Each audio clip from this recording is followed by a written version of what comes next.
Dan setiap permulaan kisah pasti ada penutupnya.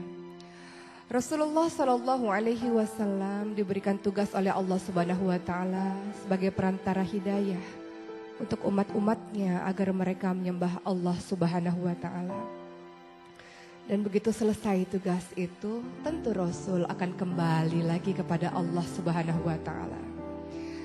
Dalam sebuah haji wada yang diikuti oleh sekitar 100.000 bahkan lebih dari orang-orang Muslim, Rasulullah Shallallahu Alaihi Wasallam di tahun 10 Hijriah itu menyampaikan khutbah demi khutbahnya. Dan suatu ketika Rasul bertanya kepada sahabat-sahabatnya, kalau kalian kelak ditanya oleh Allah tentang aku, maka apa jawaban kalian? Sahabat Nabi menjawab, wahai Rasul, engkau adalah orang yang telah memberikan risalah, amanah dan senantiasa menasihati kami. Maka Rasul katakan, wahai Allah, saksikan wahai Allah, saksikan wahai Allah, saksikan wahai Allah. Begitu kata Rasulullah Sallallahu Alaihi Wasallam. Tahun terus berganti, di tanggal atau di tahun 11 Hijriah, Rasulullah Sallallahu Alaihi Wasallam menderita sakit panas. Sakit akibat diracuni oleh orang Yahudi, seorang wanita Yahudi di tahun 7 Hijriah pada saat perang Khaybar. Seorang wanita tersebut menaburkan racun di daging yang dimakan oleh Rasulullah. Dan dampak dari racun tersebut mulai terasa di tahun 11 Hijriah. Rasulullah Shallallahu Alaihi Wasallam dalam keadaan sakit, kemudian pergi ke pemakaman Baqi dan mendoakan seluruh para syuhada yang berada di Baqi. Rasul katakan, sesungguhnya kami, sesungguhnya aku pun akan menyusul kalian. Pada saat itu Rasulullah Shallallahu Alaihi Wasallam meminta izin kepada istri-istrinya untuk beristirahat di rumah Aisyah, istri yang sangat dicintai oleh Rasulullah Shallallahu Alaihi Wasallam. Dalam keadaan sakit, suatu ketika Rasul dipapah oleh Fadl bin Abbas dan Ali bin Abi Thalib untuk datang ke masjid, untuk datang ke mimbar dan berkhutbah di depan seluruh sahabat-sahabatnya.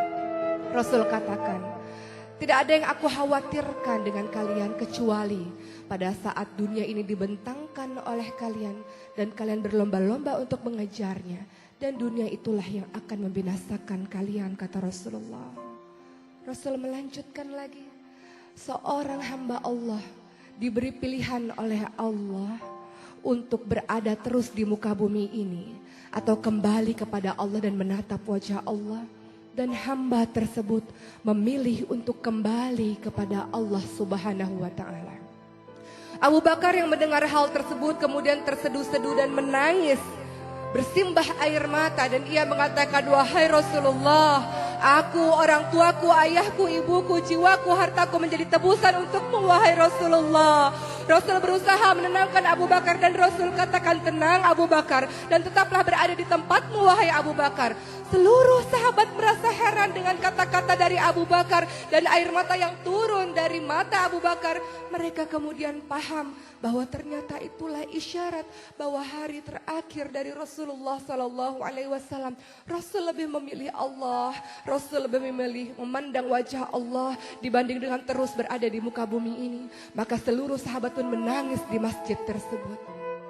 Rasulullah dalam keadaan semakin lemah, kemudian dipapah kembali oleh Ali bin Abi Thalib dan Fadl bin Abbas kembali ke rumahnya. Pada saat itu Rasulullah berada di pangkuan di dadanya Aisyah, dan di subuh hari Rasulullah Shallallahu Alaihi Wasallam berjalan tak seperti biasanya karena sebenarnya Rasul sudah semakin melemah.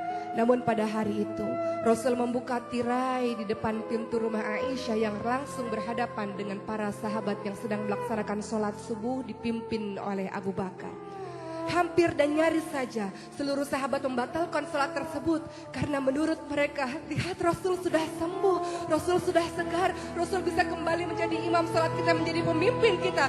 Hampir saja mereka membatalkan sholat tersebut, namun Rasul kembali memberi isyarat untuk tetap melanjutkan sholat itu. Dan mereka mengira senyuman yang dilakukan oleh Rasulullah adalah tanda bahwa Rasul akan kembali kepada mereka. Namun tidak, kenyataannya Rasul kembali ke dada, ke pelukan dari Aisyah, istri yang dicintainya. Dan pada saat itu Fatimah datang ke rumah Aisyah. Dan Fatimah biasanya disambut oleh Rasul. Rasul berdiri biasanya. Rasul mencium Aisyah, Fatimah biasanya. Namun apa yang terjadi pada saat itu? Rasulullah SAW dalam keadaan lemah dan tak sanggup untuk menyambut kedatangan Fatimah. Maka Fatimah pun memandang ayahnya. Wahai ayah, betapa berat penderitaanmu wahai ayah. Betapa luar biasanya kesakitanmu wahai ayah. Apa kata Rasulullah? Inilah hari terakhir di mana aku merasakan penderitaan wahai Fatimah. Setelah hari ini aku tidak akan pernah merasakan penderitaan lagi. Rasulullah SAW membisikkan sesuatu di telinganya Fatimah. Dan Fatimah kemudian berlari dan menangis sejadi-jadinya. Dan kemudian Rasul mengatakan kembali Fatimah. Rasul kembali membisikkan kalimat-kalimat kepada Fatimah. Dan Fatimah pun kembali tertawa. Dan ternyata di kemudian hari orang-orang dan Aisyah bertanya pada Fatimah tentang bisikan Rasul. Fatimah menjawab, di bisikan pertama Rasul katakan bahwa Rasul akan pergi meninggalkan kita semua. Itu yang membuat aku menangis. Dan di bisikan kedua Rasul mengatakan bahwa aku adalah orang yang paling pertama untuk menyusul ayahku Rasulullah. Dan itulah yang membuatku tertawa. Matahari semakin meninggi dan Rasulullah SAW semakin melemah. Pada suatu ketika ada seseorang mengetuk pintu rumah Rasulullah SAW. Dan Fatimah membuka pintu rumah tersebut dan mengatakan, untuk apa engkau datang kemari? Ayahku sedang sakit. Orang tersebut mengatakan, tidak, aku harus bertemu dengan ayahmu. Untuk apa? Ayahku sedang sakit. Fatimah menutup pintu rumah itu dan Rasulullah memanggil Fatimah dengan mengatakan, Fatimah, dialah malaikat maut Fatimah. Dialah yang memutuskan kebahagiaan sementara wahai Fatimah. Dia yang akan bertemu denganku wahai Fatimah. Inilah hari terakhirku wahai Fatimah. Dan Fatimah tidak lagi mampu membendung air matanya. Ia paham bahwa ini adalah detik-detik wafatnya Rasulullah SAW. Dalam keadaan lemah, malaikat maut menjumpai Rasulullah SAW. Rasul bertanya di mana malaikat Jibril, dan malaikat Jibril pun datang menjumpai Rasulullah. Rasul bertanya, apa hakku di hadapan Allah Subhanahu wa taala wahai malaikat Jibril? Malaikat Jibril menjawab bahwa Allah Subhanahu wa taala telah menantimu di syurga. Bahwa seluruh malaikat-malaikat telah menantimu di pintu-pintu langit untuk menyambut kedatangan ruhmu wahai kekasih Allah. Dan apa yang dilakukan Rasulullah? Rasul tidak tersenyum. Malaikat Jibril berkata, kenapa kau tidak tersenyum? Aku memikirkan umatku wahai malaikat Jibril. Bagaimana dengan umatku sepeninggalanku? Malaikat Jibril mengatakan, aku pernah mendengarkan Allah berfirman, tidak akan masuk syurga kecuali orang-orangmu, umat-umatmu yang masuk syurga terlebih dahulu. Maka perlahan-lahan ditariklah ruh dari Rasulullah SAW dan Rasul mengatakan, betapa dahsyat rasa sakit ini wahai malaikat, betapa dahsyat rasa sakaratul maut ini. Kalau engkau mau wahai Allah, timpakan rasa sakit seluruh umatku terhadapku wahai Allah. Rasulullah SAW memikirkan bagaimana rasa sakit sakaratul maut umatnya, dan kemudian Rasulullah SAW pun semakin menderita sakit yang sangat parah, seperti dicacah oleh pedang rasa sakaratul maut tersebut. Dan apa yang dilakukan oleh Rasulullah? Rasul mengatakan ingin kembali kepada Allah. Tangannya kemudian ditunjukkan ke atas. La ilaha illallah, la ilaha illallah. Dan itulah akhir hidup dari Rasulullah SAW. Aisyah bingung. Aisyah merasa bersedih. Kemudian ia berlari di depan pintu rumahnya dan mengatakan, Rasulullah telah wafat. Rasulullah hari ini telah meninggalkan kita semua. Seluruh penduduk Madinah kemudian merasakan Madinah seolah-olah gelap. Dan mereka kemudian di antara mereka ada yang pingsan, di antara mereka ada yang bersimbah air mata. Dan apa yang dikatakan oleh Umar bin Khattab, tidak, Rasulullah tidak meninggal, Rasulullah tidak wafat. Rasulullah hanya seperti Nabi Musa alaihissalam yang datang kepada Allah dan kemudian kembali terhadap kita. Rasul tidak meninggalkan kita, kata Umar bin Khattab. Umar bin Khattab mengambil pedangnya dan kemudian mengatakan, siapapun yang mengatakan Rasulullah wafat, siapapun yang mengatakan Rasulullah mati, maka akan aku penggal kepalanya. Begitu kata Umar. Abu Bakar menenangkan Umar dan mengatakan, Umar duduklah, tenanglah Umar, tenanglah Umar. Namun Umar tidak mau mendengarkan kalimat dari Abu Bakar. Siapapun yang mengatakan Rasul wafat, aku penggal kepalanya, kata Umar.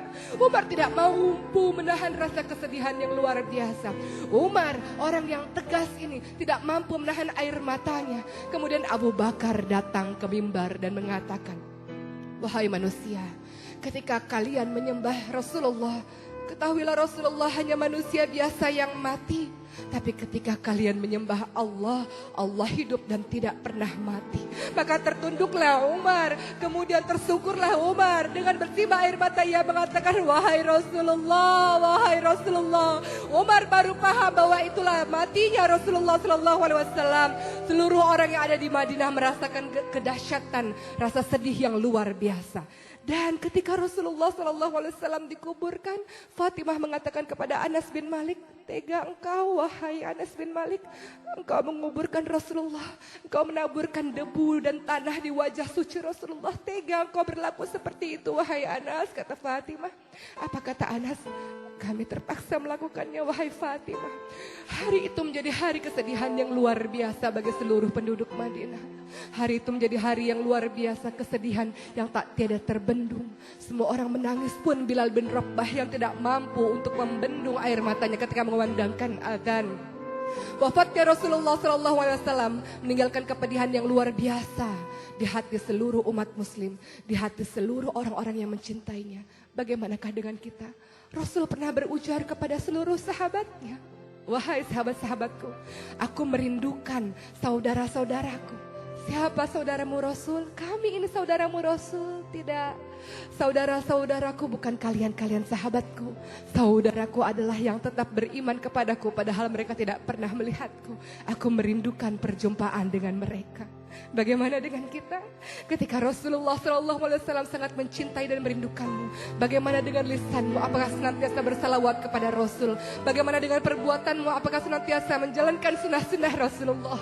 Bagi kita yang mengaku cinta terhadap Rasulullah, tenang, kita akan kembali bertemu dengan Rasulullah karena Rasul senantiasa menunggu kita di telaganya Allah, di syurganya Allah. Rasul merindukan kita, mencintai kita, dan Rasul berharap kita mengikuti semua sunnah-sunnahnya agar kita bisa kembali kepada orang yang paling kita cintai. Siapa? Rasulullah Sallallahu Alaihi Wasallam. Mudah-mudahan kisah ini membuat kita mencintai dan lebih merindui Rasulullah.